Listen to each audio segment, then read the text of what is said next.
किसी ने नहीं सोचा था कि वो घर इतना खतरनाक हो सकता है। वो पुराना टूटा फूटा मकान गांव के छोर पर खड़ा था।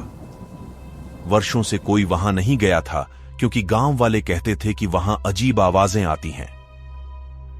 एक रात राहुल और उसकी दोस्त नेहा ने उस घर को देखने का फैसला किया।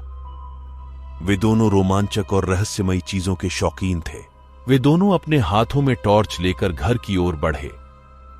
दरवाजा चीरता हुआ खुला और वे अंदर दाखिल हुए। अंदर का माहौल बहुत ही डरावना था।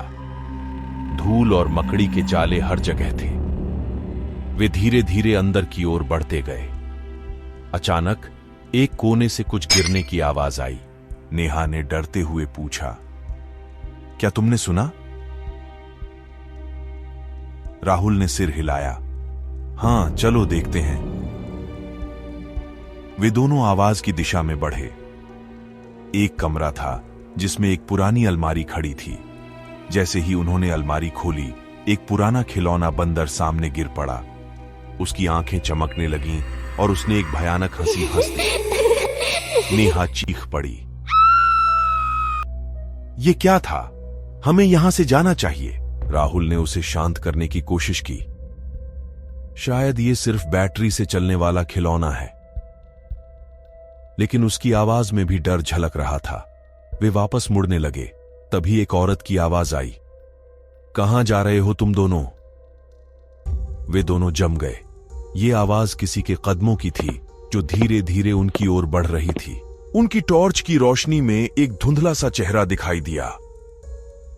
राहुल और नेहा दोनों ने एक साथ चीखते हुए दरवाजे की ओर दौड़ लगा दी। लेकिन दरवाजा बंद हो चुका था।